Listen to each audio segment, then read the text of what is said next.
Salam.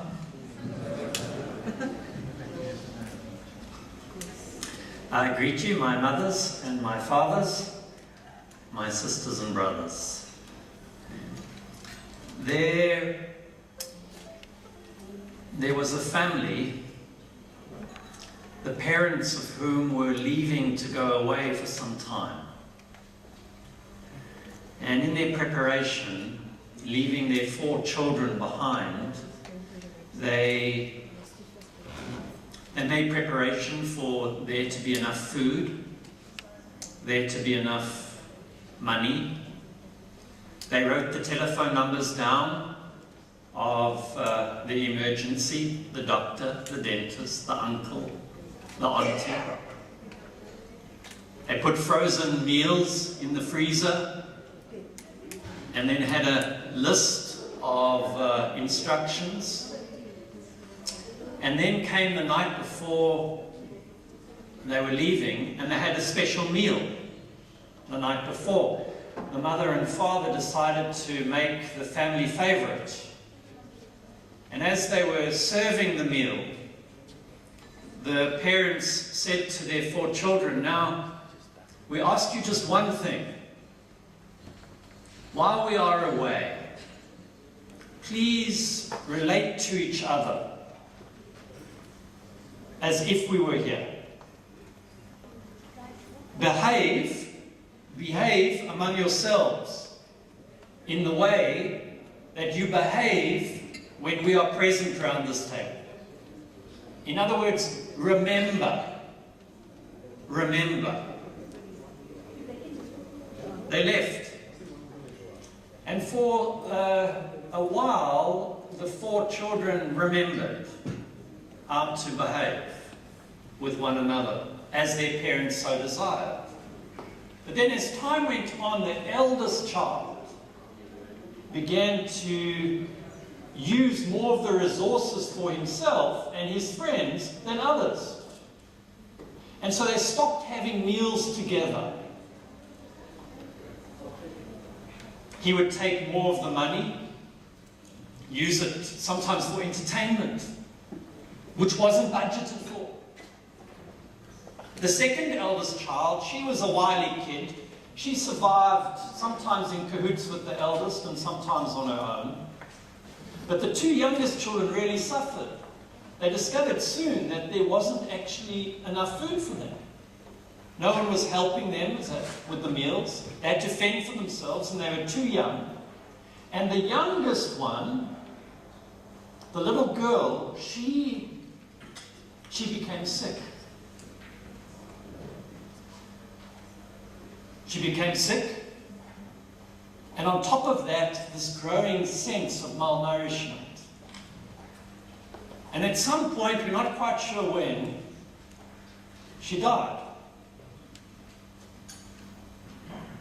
And then the parents came back.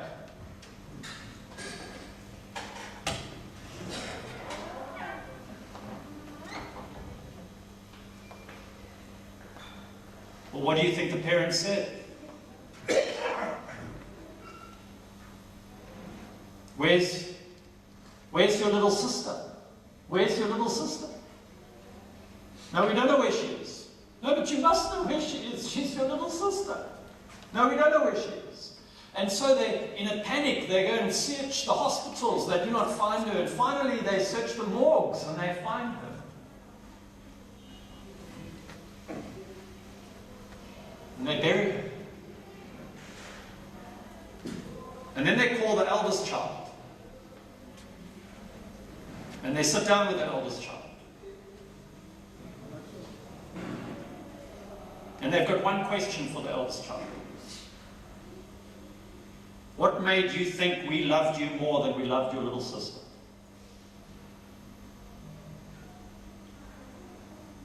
Who gave you the right to use more of the resources on yourself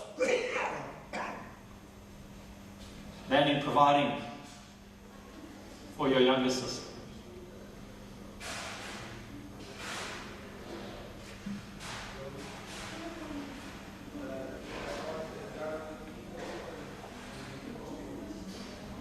Now, I don't know if that story happened that way or not, but I know it's true.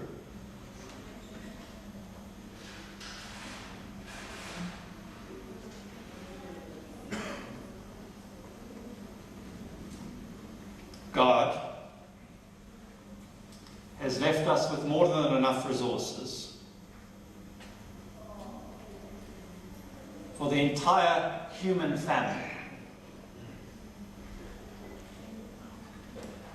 Some of us use far more of the resources for ourselves, forgetting that we are family.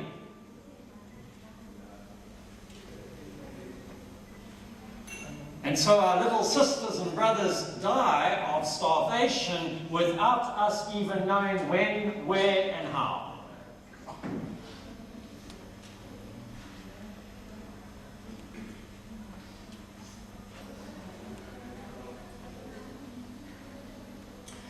Religion, the word means bridge. To bridge, to connect. That's what the word means. Any religion that bridges us together, connects us together, and reminds us that we are family, any religion that does that, reminds us that you and I are sister and brother, is fulfilling that religion. Any religion that breaks the bridge, forms barriers, disconnects us, separates us from one another, pretending that some of us are better than others because we believe certain things that others do not, that religion is failing itself.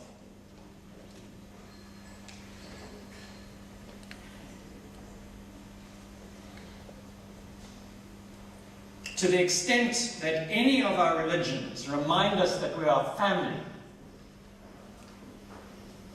is to the extent that we must promote them. The ethical vision for religion today, especially in this, the most unequal country in the world, surely needs to be to remind us that we are all family. We can bemoan poverty, we can bemoan inequality in our country and through the world. The source of that poverty, the source of the inequality, is not just public policy, it is the forgetfulness that we are family. Think about it for a second. Some of you have children here. Do you feed one of your children and not the other? Do you clothe the one and not the other? Do you school the one and not the other? If you did, we would report you to the social workers for child abuse, for family abuse. And yet we accept it on a national level.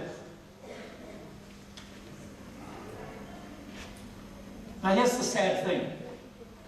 That religion, mine in particular, in some way has been perverted that if you believe this way, you will profit and prosper. No, if you believe this way, all should profit and prosper. It's all or none. So let me close by referring to Jesus of Nazareth, who followed rabbinic tradition of summarizing all his teaching in a prayer, as was the custom then. And so his summary of his teaching begins with these words, our Father, our parent. Think about that for a moment. The first word is our, not mine. Our. And so for us to begin to make a difference in our country, we need to begin to learn how to say the word our.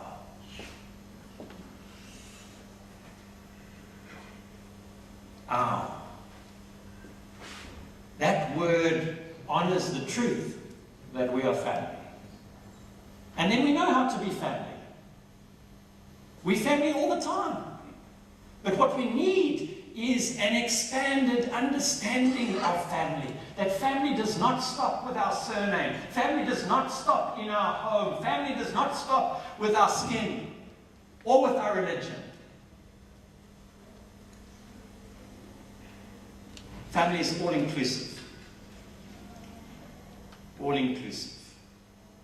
I'll leave it there.